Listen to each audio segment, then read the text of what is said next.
Hey everybody, it's Sharon and Sarah here, and welcome to the almost last day of Build Your Audience Using Social Media, which is why we're going live today, because I wanted to share some actual tips with you from the course that you can use right away. So you're going to get a little bit of a taster of the course itself. We're just going to go right inside it and pick out some little tips and stuff that you can use, and then we'll give you some other ideas of ways you can use the content right away. And this would apply to any of our courses. And we'll answer any questions that you have as well. So make sure that you leave those questions in the comments below. If you want your name to show up, then you need to do whatever StreamYard tells you have to do, unless you're on YouTube, in which case I think you can put the comments right in. So that is all from me. Sarah's going to be chiming in at different points with her 2 cents if her dog stays quiet. Yes, my dog's really excited about this launch, so expect a lot of barking saying, buy it, it's brilliant. But of course it will sound like ruff, ruff, ruff, ruff, ruff, ruff. So, we'll translate her. Okay, so warning over, dog barking coming up, whining. So let's just jump right in first. I did tell you that the launch is ending tomorrow for Build Your Audience Using Social Media. I'll quickly show that on the screen, the link, so that you have it. It's just contentsparks.com/buildaudience, all one, no dashes or anything like that. And I'll post that periodically, but that is the thing that you need to have. And the discount on the launch price is the lowest price that we ever have it. So it saves you like $200. So if you think you want to help your audience to build their audience, then this is a good chance, and to learn from it yourself first. So why do you want to help people build their audience in the first place? Look, she wants to join in. She's like, it's obvious, people. If you want someone to sell your stuff to, you need an audience. It's very nice to have a wonderful product or course or services you want to sell, but it's like that movie, Field of Dreams. They build it and they will come. It just doesn't happen. It's not true. There's plenty of competition out there, which is wonderful because it means people want what you're selling, but you need to get out there, which means developing a following. So that's why we created this course, the Build Your Audience Using Social Media, because social media is a really accessible tool for everyone to be able to build an audience. And it helps you attract people. And we're just talking about free ways. We're not talking about ads or anything. So you can attract the people who will be most interested in you and what you offer. And then you want to get them somewhere where you can communicate with them. So one of the key things in the course is it's not just about getting them to like you and follow you. It's also about then getting them onto your email list where you can communicate with them. It's not just, Facebook just closed my account and now I can't talk to anybody. You have your email list. You always have your email list. So while we have programs that specialize just in email list building, it's also a part of this course, even though we're talking about social media too. So I am going to also give you a peek inside, just looking at my notes. I'm actually going to go straight into the cheat sheet so you can see that. And I know you won't be able to really read it closely, but that's why you have to buy the course. I'm just looking through it as we go so you can see how you can quickly pull things out. The cheat sheet in our programs is kind of an outline of all the key points, which is why I'm looking at it as I'm talking. So the beginning, you have the introduction, learning objectives, and then the first section is about why you need an audience. I think you guys really get that at this point, that you need somebody to sell to. But you also, in this first module, first lesson, you work on developing a growth mindset, an audience growth mindset, which is that you're not going to sell. You don't attract someone into your into your field of influence and then just try and sell something to them. You need to think about how you're going to build a relationship. You also need to, let me see what we had here, talk about reframing negative thoughts. So your thoughts around social media, maybe you think, I've tried this before, it hasn't worked. So you want to reframe that into, maybe I didn't get the results I wanted to in the past, but there's nothing stopping me now. So that's a really nice little module. In the terms of the course itself, there are 3 steps it goes through, and these are the 3 things that you need to do when you're building your audience of people who are going to want to buy from you. And it's very straightforward. Know your audience, attract your ideal customers, engage and nurture relationships. That's this kind of graphic that you can't read really clearly, but it's a nice little smart art one. And this is, remember, all stuff that you get in the course. So it's know your audience, attract your ideal customers, engage and nurture relationships. And we're going to dive in and pull out a couple tips from each that you can do yourself right now. But first, I want to just point out one of the things here, to set up your social media for audience growth. Now, this is interesting, and I know Sarah will have something to say about this. Before you, I don't want to slow you down and say, don't go using social media and attracting your audience. But one of the things that's really going to make your audience growth effective is to have your social media profiles all lined up with the same message that reflects what you represent and who you are and your messaging. So make sure that's consistent across your platforms.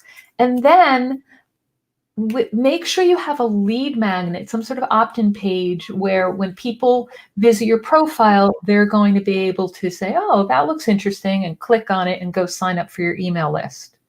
So this isn't a list building course again. So if you don't have a lead magnet already, don't worry about it. That's something you can set up really, really quickly. All you have to do is do something like a top 10 resources or top free resources that your audience would, will help them with growing their business or whatever it is that your market is interested in.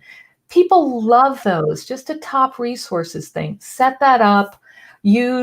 Hopefully you have an autoresponder, some sort of email platform that you're using, but you want to have that set up a really quick, easy opt-in page, a couple follow-up emails, and that lead magnet, and you're ready to go. You can build as you go. You can add on emails as you go, but you want to get something up there so that you're capturing and building your list all along. So you want to go from getting people interested in you. Hey, that person looks cool.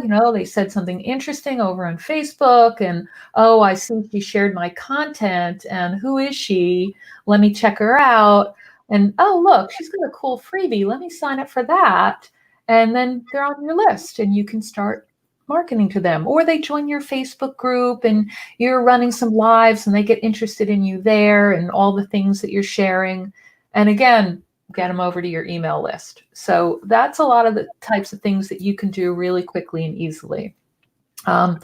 Sarah, before we go into any other tips, I'm almost afraid to hand it over to you. No, I was just going to say, when you get the Blaze Pack, if you're teaching audience building, one of the brilliant things about the Blaze Packs is your lead magnet is there. You just need to brand it up with you and then add that to your autoresponder. So if you're going to be teaching people to build an audience yourself and you want to put it into practice, just get the all-out pack like I do and brand your lead magnet, and you can deploy it within a couple of hours. And when I say a couple of hours, I mean brand it, write your emails, copy and paste the ones that Sharon's got in the pack, adjust them to fit your audience, and then add the links. You're not talking about having to spend 3 weeks doing this. A morning or a couple of hours with a VA will get that done for you, so you can use it straight away. And the brilliant thing about this pack is everybody wants to build and grow an audience. Yeah, so what the other thing I really love about this one is people have been asking us all along, like in our free online course challenge, asking about building an audience. And it's not something you're going to do just in 10 days, like our 10-day online course challenge. It's something you're doing ongoing. So this course is great as your starting point for learning yourself and maybe building your audience for another course that you're doing. So for instance, one of our previous ones was on live video marketing, or we have tons of different topics. So you might already have something of ours or have another topic that you want to start with. So you can get this course and follow the tips in here and follow it along to build your audience for the other course. And then once you've gotten experience with this, you'll have the materials to teach this one. So they all work that way. A lot of people get them to learn from themselves and apply, and then go off and teach it later. So I highly suggest you do it that way. If you're already great at audience building, then you're going to want to dive into this and add some of your own tips and stuff and follow it along, and then have some stories to share of your own. So that's another reason to use these tips and follow the course, so that you'll have all those stories to share and the insights that you gain from them. Okay? And make sure you put your comments below, because we are going to keep an eye on the comments that come through. We're using StreamYard. And just remember that this launch does end tomorrow, the contentsparks.com/build audience. Okay. So let me go back again to the screen. Did you hear her whine when you said that it ends tomorrow? She yeah. almost on cue, wasn't it? I now block her out completely, so I'm used to her. She can join. We'll put her on screen next time. All right. So I talked about, there were 3 steps: the know your audience, attract ideal customers, and engage and nurture relationships. So the getting to know your audience, I'm just looking at this. This is, again, the cheat sheet I'm skimming through, because I have to remind myself what was in here. So we go through the big 5: Facebook, Instagram, Twitter, LinkedIn, and YouTube in the course. If your audience is into something else, like Pinterest, that's one of those things that you can easily add, or Snapchat or something like that. We were just focused on the top ones. And in order to actually find and understand your audience, you're going to do a little bit of research, figure out where your audience is hanging out most, because it's impossible to keep up with all of the different social media platforms. It's best to really focus on 1 or 2 at most, and then you can always expand in the future. So there's some different tactics in here. In terms of getting to know your audience, one of my favorite ones is in Facebook, where you join different groups where your target market is and where you can watch and listen. And this is something, go back to the screen. This is something that is just so easy for anyone to do. So go onto Facebook, look for those groups. The groups are the thing on Facebook now, not pages. It's where the conversations are going on. And just first, keep an eye on the conversations. You want to look at groups where people are talking. There's no point going into groups where nobody's saying anything. And look at the top things, the top questions being asked, and scroll through. And maybe there are a couple different approaches you can do. One is you can see where the most conversation is going on and add your own comments there. Or you can look for ones where somebody has not answered the question at all and add your answer. And that can often spark a discussion, because people see that you've answered, and then other people join in, and it just brings more attention to you. And of course, once you're getting a little active in there, you can ask your own questions. Just don't make it look like you're just using the group to do your research, because that'll just annoy people, other members, and then they'll start complaining. I've seen that happen. I was in a group, I think it was the Teachable group, recently, and it was so blatantly obvious. This one person kept going in, just asking questions that were obviously meant for his audience research. And people started complaining, like, what are you doing in here, just asking questions for yourself? But, and then other people joined in, and that became a whole discussion, because other people joined in and said, well, of course, why shouldn't he ask questions? That's, we all benefit from that. So that was interesting too. But do look out for those sorts of groups and ask questions, and take notes. Note down the types of language you see people using, what their big challenges are, any examples you can find, and then look out for who else is commenting on things, because these are people that you want to go follow. They'll be interested in you. You should, when you share anything of theirs, that's the kind of snowball effect that starts building you that audience. And that's Facebook groups. Sarah, do you have any other quick tips? I'll just share an example very quickly. I've got my timer on, right? So I was in a group this afternoon, and it was about building your audiences, and I was curious to the questions people were asking. And one of the questions that was asked were, how do I use memes to grow my Facebook page? And I'm thinking, really? People are asking that? But that was really just arrogance on my part. People were using memes to grow Facebook page, but didn't know where to get the memes from or how to do it. So I wrote some quick tips. I went over into WordPress.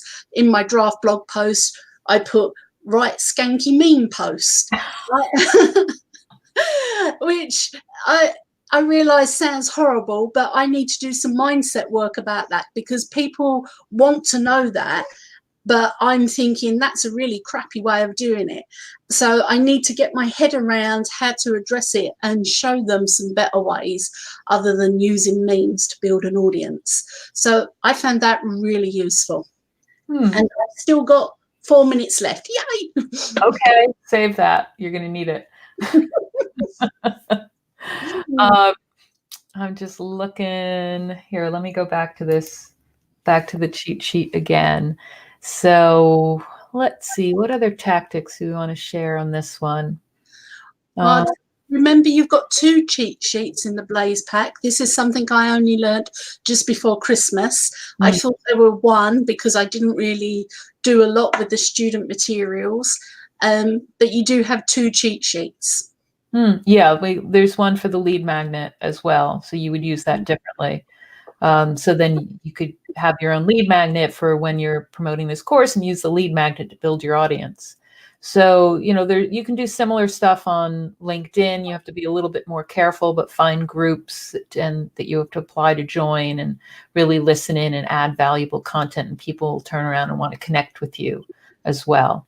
So that first section, you'll have people researching their audience, doing some competitor research, see where your biggest competitors, what platforms they're most active on, because those are the places you want to probably be as well, because that's where your audience is. You can get ideas from what your competitors are sharing. Definitely spy on your competition. It's always useful. It doesn't mean you want to copy them and do the same thing. It's just useful to see where they're active, because that means more than likely your audience is active there too. And focus just on 1 or 2. And then that next step, attracting your ideal audience.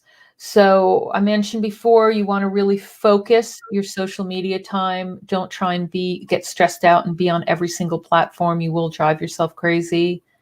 And let's see, I'm just looking through. I don't always remember everything that's in this course because I'm already thinking about the next one. So key tactics to use across all platforms: high quality content, share your audience's content. Okay, so this is a good one here, the share your audience's content. I know, Sarah, that this is a specialty of yours as well, the idea of sharing people's content in order to attract them into your sphere as well and have them following you. So you want to talk about that one? Right. Got my timer back. And when you want to start a conversation with somebody, just going up to them and saying hello can be a bit weird. Right? We're told not to talk to strangers and things like that. So by sharing somebody's content, they have to approach you. And the easiest thing they can say is thank you for sharing my post, or thank you for retweeting me, or thank you for your comment on whatever. So that's the easiest way to strike up a conversation, and they come to you. Now, they may not do it the first couple of times if you retweet somebody, but if you retweet somebody 10 times, they kind of go, hang on a minute, who is this person retweeting me 10 times? And the good thing is you've done your profile work, so they click over, look at at your profile and they think, oh, that's interesting, and opt in for your lead magnet. And at that point, they're hooked. So sharing somebody's content, particularly your ideal audiences, is a great way of getting them to come to you and start the conversation. And then you can have a conversation and then invite them to look at your lead magnet if you think it's applicable. You might think to yourself after a couple of conversations, you may have had some messages back and forth, actually, my avatar needs a little bit of work because they're not my ideal client. So it's a powerful way of really getting to know a group of people really quickly. Yeah. And one of the things I love about one of the tactics that you recommended, which is in this cheat sheet as well in the course. Let's see where we put it. I don't remember exactly where it was. I think it was the Twitter. I'm not sure. Anyway, one of the tactics that you'd recommended was doing a blog post that goes through that's top experts. So you want to find top experts in your field who have an audience that you want to attract to your sphere as well. And you do a blog post going through those top experts or top tips from them. If you can get them to contribute directly to the post, even better, but you can just, talk about them and then let them know, like go to Twitter and mention them and let them know you included them in the post.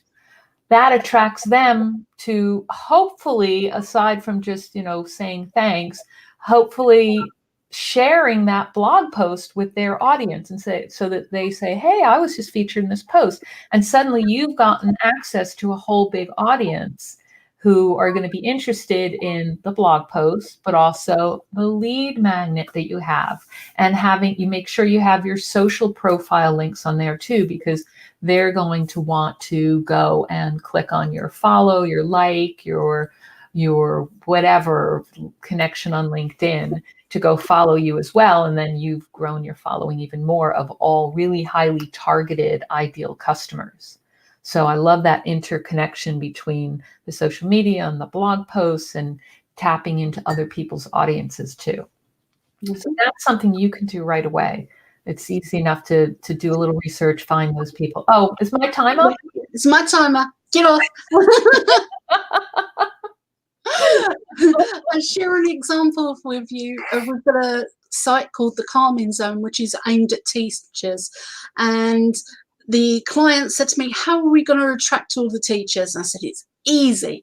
And they said, oh, it's never easy. I said, yes, it's easy. And they said, no, it's not easy. I said, well, you go off and do whatever you want. And when you're ready for easy, come back. They came back 3 months later. They'd not done anything at all, found it really hard, really miserable working. And I said, go onto Twitter and find the top 100 English teachers. And they said, okay. They came back 2 days later. They had a list of 100 English teachers on Twitter. I said, now go and put that in a blog post and tweet every single English teacher on that list that you've written a blog post and mentioned them in it. That post has had over 5,000 shares. Okay. Very quickly, all of the English teachers on Twitter had seen that post because 100 of them had said, oh, look, I'm brilliant, and rubbed all their friends' faces in it. I love it. Yep. And so long as you have some nice lead magnet on there, I'll bet you get a lot of opt-ins as well. Get people onto your email list too. Yep. So, okay. This is like, it's like a presidential debate. It's like your timer's up. That's it. No more. I'm going to get my extra word in. Okay. I don't want to talk about that. So let's go again and see what we're going to do next. So you've got a few tips so far along the Twitter and the blog post and the and going and researching and talking in Facebook groups. Being a guest is really helpful too. That's a huge way. That is not as quick a tip, but if you know people already, then you can try and set up some webinars. We already have some people that are going to be interviewed as part of for the VIP members of our challenge. We might open that up because some of them are really big, open it up to everyone, and then just give the recording to our VIP challenge members too. So that's the kind of thing where they're going to be a guest for us, but it also gives us some access to their audience in the process. So that should be interesting. And I'm going to move on, though, to the next step here, which is, we talked about using social media to build your email list. You want to get them from follower to subscriber. So I already talked about that. And then that third step, engage and nurture relationships before you sell. This is absolutely critical. So I said in the beginning that especially today where people are so wary of anybody online and not as trusting as they used to be way back when, you need to build relationships before you start trying to sell anything. I don't like the whole thing with what's the thing called? The trigger, where you try and sell something as soon as they, trip line, that's it. The trip line or tripwire, sorry, wrong thing. The tripwire sale where you get them to opt in and immediately try and sell them something for like $7. I'm not a fan of that. It's kind of old school. I know there are people that are still teaching it. Here, let me just share. Somebody asked for that.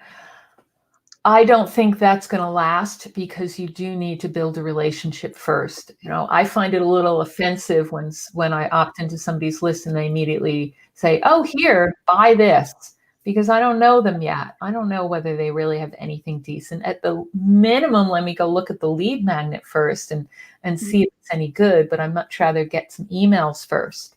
And with social media, you can really build the relationship even faster because it does have that interaction. And if I go back to the page again, I just put that banner up because someone had asked. It's contentsparks.com/build audience. All right. So that was the Shay, you had asked. Okay. So hi, Shay. How you doing? Let me go back to this. So a couple things you can do right away for engaging. You want to do it consistently because then people expect you to show up. So one of the things that my favorite person who I follow, Amy Porterfield, always says is be there, show up regularly for your audience, and they will follow you and love you, but they'll expect to see you when you're there consistently. So a few ways to engage, obviously email. So do personalize, send your emails regularly. But on social media, few of the things first to remember is ensure the focus is always on your audience and not on yourself. Now, this is something I also see people make a mistake on all the time. It's always about me, me, me, me. And that's the danger of being too personal, sharing everything about your life. It's interesting to a point. If your audience can relate and you have a great story that they can really relate to, then that's wonderful and share it, but only to a limit, because when it comes down to it, they don't really care about you. Only in relation to how it's going to help them. That's why they're there in the first place. You know, even dare I say with friends, they only care about you to a point. It has to be two-way. We've got to get you some new friends. Yeah, probably. I know you care, Sarah. There has to be a two-way street. Really right here. You know, when you're sharing your lifestyle things, quite often I see people sharing lifestyle pics and I've met the person and it's not accurate. They don't drive the swanky car. They don't live in the house they're taking photographs of, and they don't eat the food that they're sharing pictures of. And I feel that disconnect. I'd much rather them share baked beans on toast, which is what they're sending me via WhatsApp. You know, I'd rather people be a genuine, authentic person and share a balance of what their life is than rather share a very disconnected, inaccurate one that is almost designed to make you feel bad. And I don't want to do any of that in social media. I don't want to make people feel bad. So I don't share my steak and chips because firstly, I'll upset all the vegans that I'm friends with. And then I'll upset all the vegetarians that I'm friends with. And then I'll upset all the people that don't eat steaks. And I'll upset all the people that can't afford to eat steaks. And then I'll upset all the people that say I shouldn't be eating chips. So you can see where it's going. So I'm just going to share the nice healthy salad once a year. Okay, and then you're going to laugh on these calls. upset me with my little chocolate stash. Yeah. Okay. Let me just see some notes here. George asked a question, will you share these notes with us? George, are you talking about these notes that I've been referring to? Because if you're thinking of those, this is the cheat sheet from the course that we currently have on launch, Build Your Audience Using Social Media. So you can't actually get this unless you get the course. So I'm thinking that if you're talking about our notes from this live and what we're saying, I have no memory from 10 minutes ago of what I said. There's not a chance in the world that I would be able to write. I have literally, I'll show you what my notes are if you want to see. And I haven't even stuck to it. See this little document here? Uh-oh, I just lost. Hang on. I don't know what I did, but I think I just put something down. I lost something. Anyway, these are my notes. Not very helpful. It's an outline, and I've already completely gone against it. So let me go back to where I was. I don't know why I lost everything. Cheat sheet. There it is. There it is. Okay. Let's see.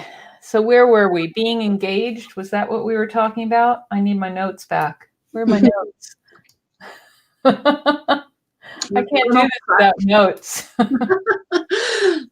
I share what I've done with my pack so far?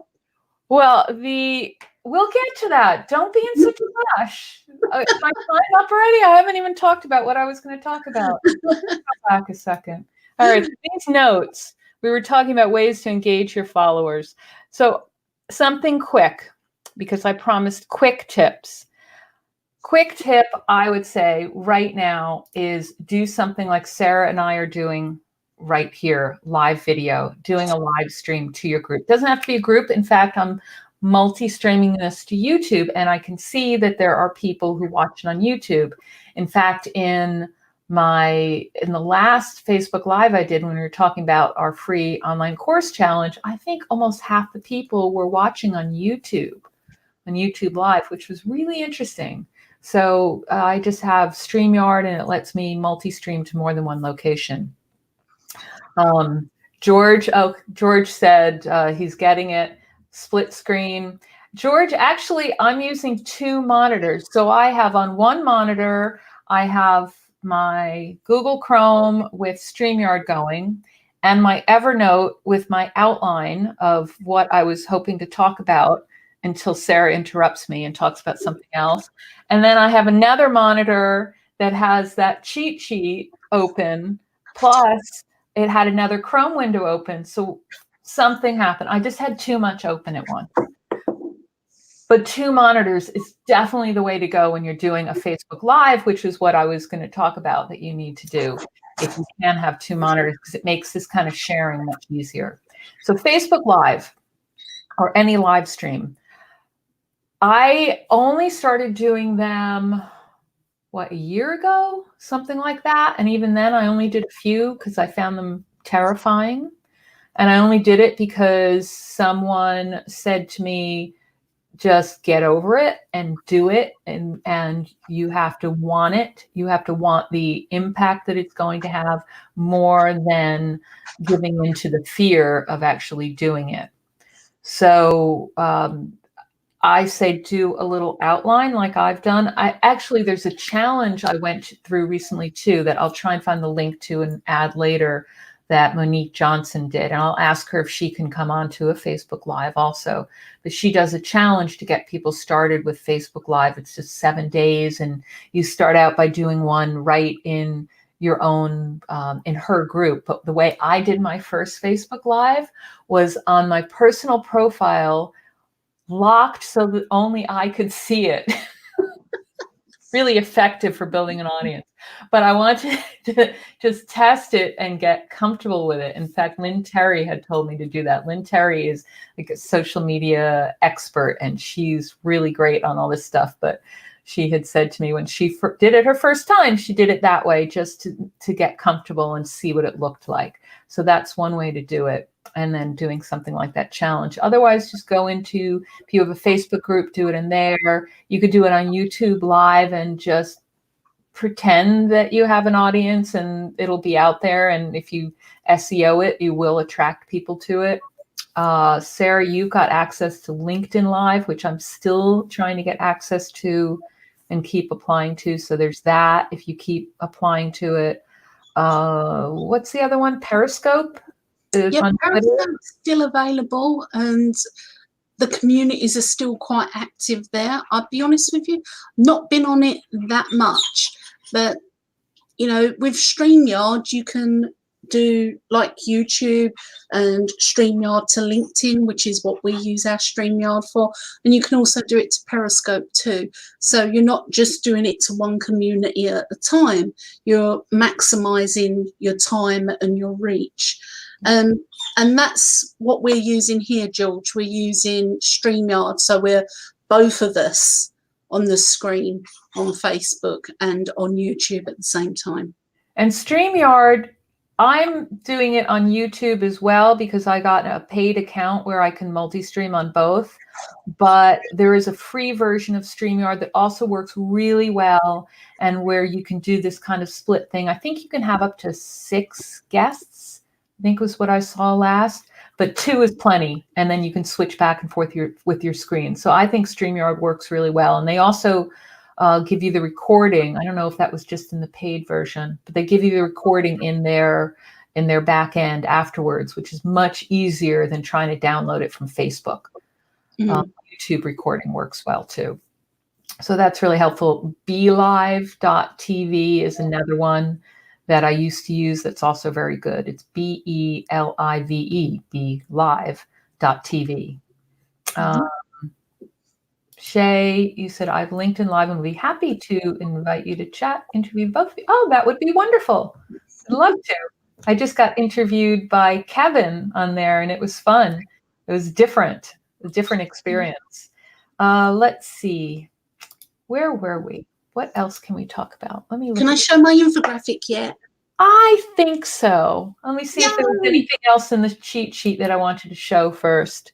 So I think we've gone through enough of this cheat sheet. I suggested you can run a challenge, but there's a lot of stuff in here. If you get the course, you'll see it. There's more tips about optimizing and stuff like that. So I will hand it back over to you, Sarah, so because you want to show some quick ways to use the course content. Again, this works with any of our brandable courses, these sorts of ideas, not just this one. So where's your screen, Sarah? It should come up. Can you see it now?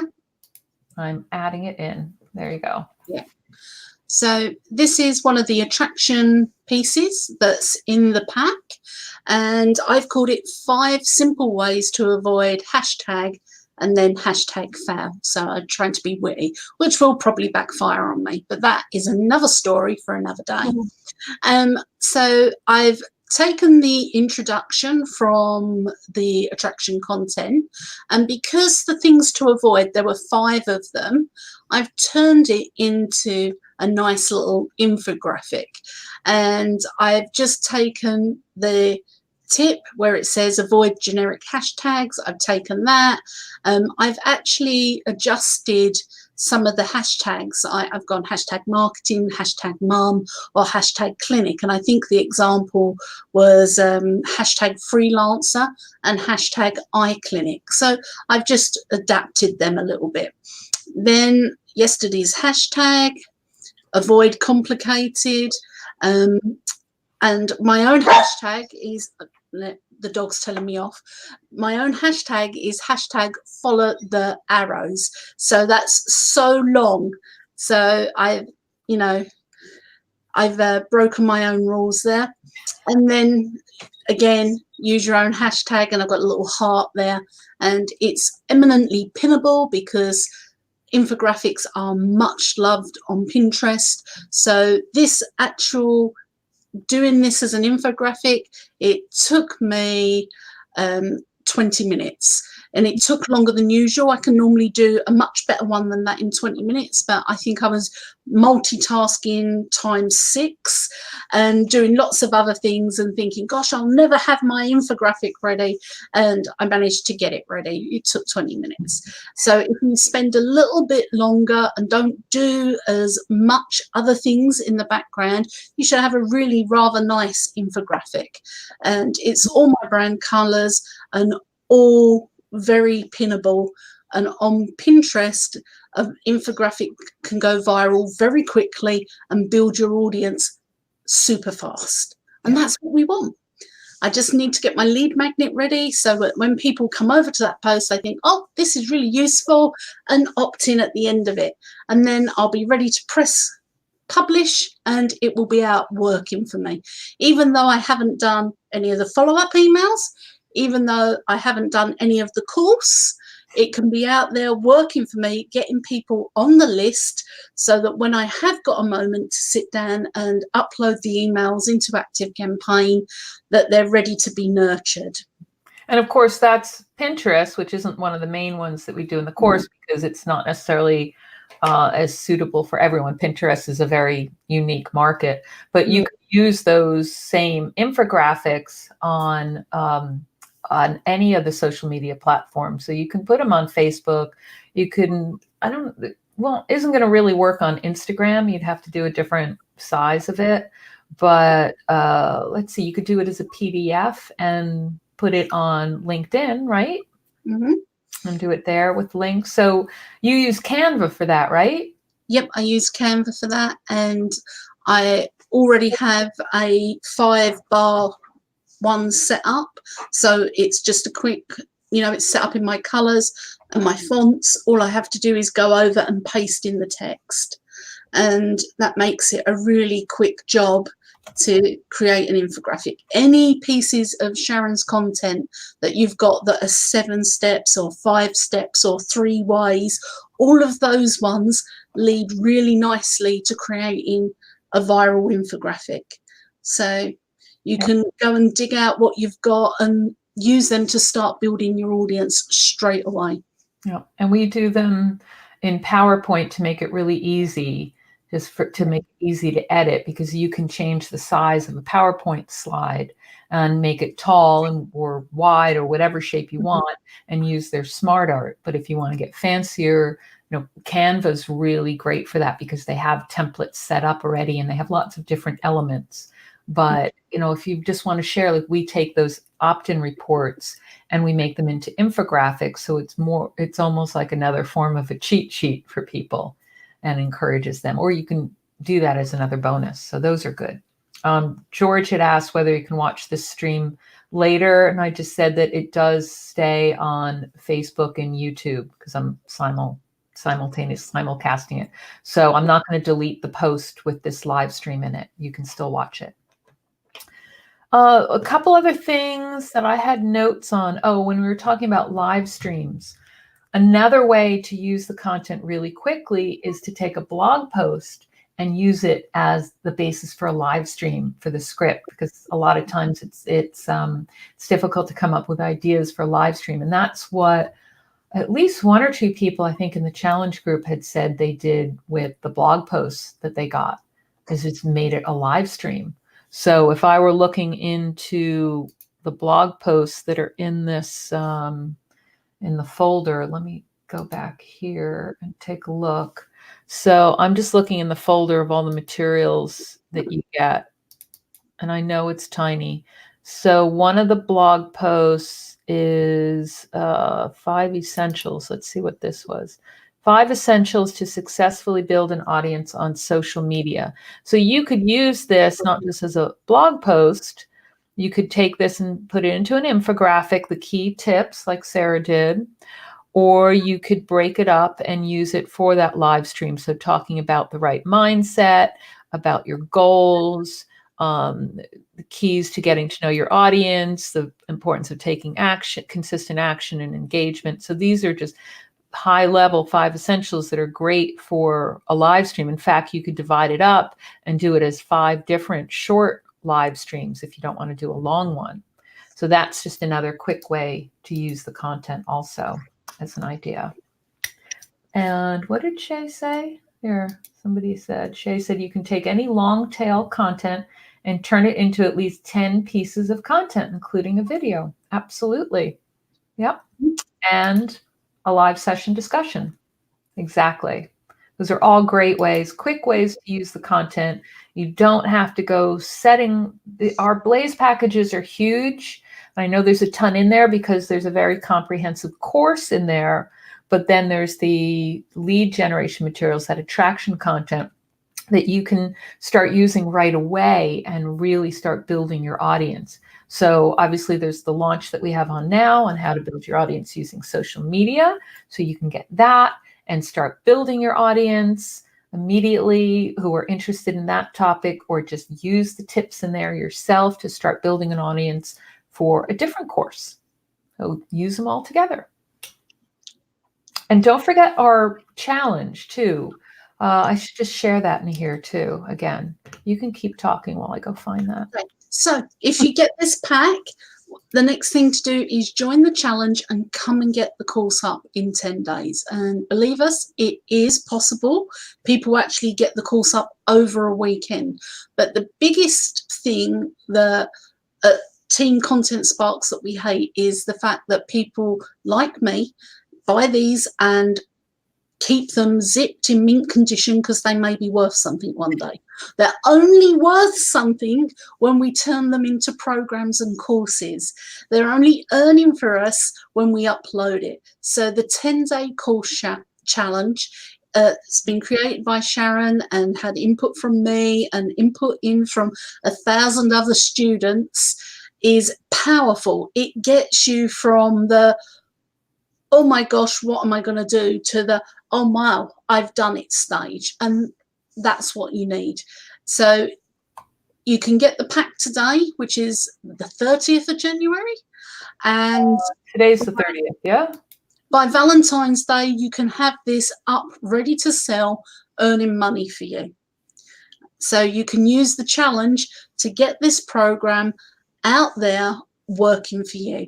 And that's exactly what you need, because once it's out there working for you, you can then start on the next program, and you can then, you know, find somebody who wants to work with you one-to-one. You can find content from Sharon's other releases to do a school and a full curriculum. You can put it together to make a membership. And the brilliant thing about Sharon's programs is they all tie nicely together. So you can use one as the main thing, then you can have another one as the upsell and another one as a downsell. And if you've got several of them and you can record them, you've got them as a membership as well. So it's absolutely brilliant that you can nurture your people through your sales process and meet all of their needs as and when they're ready for it. And they're not pushed, because none of us are pushy people. It's gently nurturing them so that they're ready to achieve their goals. And that's what we all want to be known for. Wait, just not to be pushy, but I have to show this because it's fun. It's not going away, it's just going to be more expensive. No, it's the launch ends tomorrow, and I know everybody who just misses it gets really upset with me because they're like, oh, I just missed it. I was working late. I didn't see it. I'm like, oh, it's been actually live all month at this point. But I know some people only just maybe joined my list or joined the challenge and didn't see it. So it's this is the launch price right now. So let me see. Are there any other questions. Let's see. Here, Shay, I need help with finding a reliable person who, for a reasonable price, can help me rebrand it. If you have someone you can suggest, I'm all ears. Shay, hopefully you are in our customer group. And in there is a post where I had asked VAs, any virtual assistants, to put their information. So anyone who's in there that has put their information on that post should already know our content and therefore be familiar with how to rebrand it and set it up. So take a look in there. I can try and find it, but I'm afraid to navigate too far away from this page. But I've got an alternative suggestion, Sharon, see what you think. Why don't you find a VA that will help create a theme for you in PowerPoint and a set of style sheets in Word, so that in a couple of clicks going forward, you can rebrand it like that. Yeah, it's good to still, what I would do is do that. Obviously, have that done. You can use somebody on Fiverr to do a theme and stuff like that. But even once you have that theme, it's really helpful to have someone else do that work for you, because there's sometimes things you have to fiddle with and word, text that's overlapping some of your designing, stuff like that. You've already got branded Keynote. Okay, so Keynote, I know that PowerPoint doesn't always translate as well into Keynote, so it's definitely be helpful to have someone, and you don't need someone expensive for that, to do something like take the graphics, because I don't think those smart art graphics go into Keynote, or at least you can't edit them as far as I know. But we give you the file in the graphics folder that's called, that has the shapes thing next to it. I can show you. Hopefully in here. Let me share my screen a second. And this is important if you do have Keynote or something that doesn't show the smart art. So in the student materials, in the graphics folder, and we do this for the infographics too, there's this thing that says shapes. I know you can't see it on the screen, I'm sorry. But if you open that, I'm going to open it up and put it over here.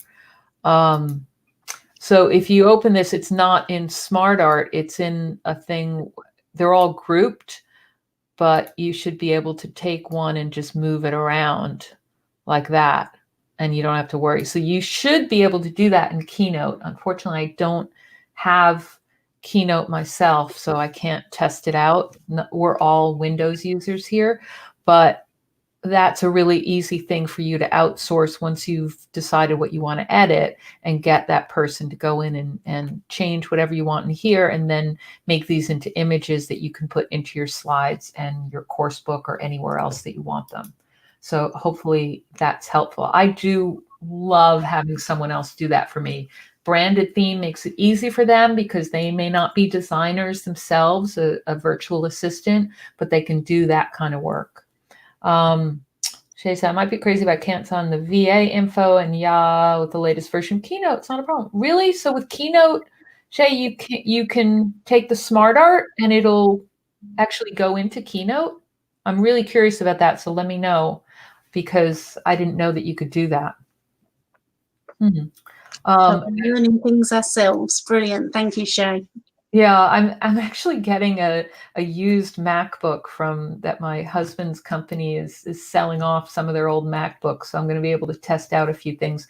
Sarah, keep talking while I go over to Facebook and find the link. Well, okay.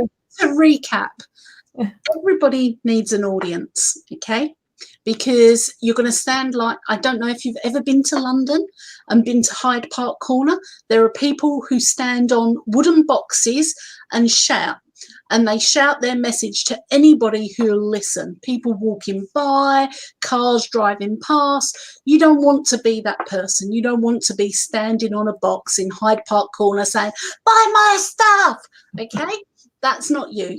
You're a classy person. You're here listening to us, maybe laughing a bit, maybe thinking, gosh, that dog's really got her whining down to a pat. They must have it on tape because she whines at all the most opportunist moments. So the thing with it is you need to build an audience, and you need to build one that's interested in you. Now, the last thing you want to do is build here in the UK, we call them looky-loos or rubberneckers. And when there's an accident on the freeway, everybody's like looking to see what that is. You don't want an audience of looky-loos and rubberneckers. You want an audience of people who think you're interesting, who think you're exciting, who think you can help them. They're not quite sure how you can help them just yet, but when they opt in, they'll get to know you a bit better, and you'll learn how to keep them out of the friend zone and into the client zone. And that's a really important thing, because as wonderful as it is to make these people your friends, people do struggle to buy from their friends. Well, this training will show you how to progress the relationship so that your audience want to buy from you. And that's what we all want. We don't want lots and lots and lots of friends, because we've all heard how mean our friends are and how uninterested they are in us. We actually want people in our audience who want to buy from us, who want the results that we're promising them, and they want to grow their business or do something and get a good outcome, and we're the people to help them. So building our audiences is our #1 activity for 2020. You can get this program today, and if you implement it half this year, I promise you your audience will be 3 times the size of what it is right now. Okay, you just have to show up and do things consistently. And what Amy Porterfield was talking about was what's known as the exposure effect. Now, if you think about it with your family, the favourite uncle, the favourite auntie is the one you see the most. And it may be the gin swilling, cigarette smoking person that swears like it's going out of fashion, right? Not necessarily the best role model. Did you say gin swilling? Yeah. Or beer swilling, or cider drinking, whatever you prefer. And this person isn't necessarily the best role model. They're not the hard-working aunt or uncle that's buying a house and putting their kids through college and doing all the right things. What they are is the person you are the most exposed to. And because they're in your proximity, you grow to love them and their quirks and all of that. And you want people to become exposed to you. And you want them to love you for your quirks and your own authentic self, and to know that you're capable of helping them and that you're capable of getting them the results that they're looking for. And when they see that, they'll want to do more with you. And that's what this program does. So don't buy it. It's mine. I have to say this at the end of everything. It's mine. Go away. Nobody else can have it. That's why I'm sharing the link. Because competition is good, and everyone has a different audience. Indeed. I don't know how many people here are serving the mums for teens in the UK market, so I don't think you should worry too much, because there's room for more, and nobody's like Sarah, and you're different. Room for more. I shared that quote, "You are what's unique about your content." So don't worry about that, especially with this kind of material. It's going to be very unique to you. So go ahead and take a look at that. Make sure you add your questions. Just don't delay, because I know you want to get the launch price, which ends tomorrow, which is Friday, January 31st at midnight Pacific. I made it Pacific time specifically for my California friends who always complain that it ends at 9 p.m. their time. So no complaints there. All right. And don't forget about the challenge too, and signing up for that. There's lots of links everywhere for that, but you can always ask us about that. And we'll keep looking out for questions. And that is my final word on that. And I'm glad. Thanks so much for everyone who attended live. If you're watching this in the replay, you can still put your questions in. We will be looking out for them and grab that course. All right. Take care, everyone.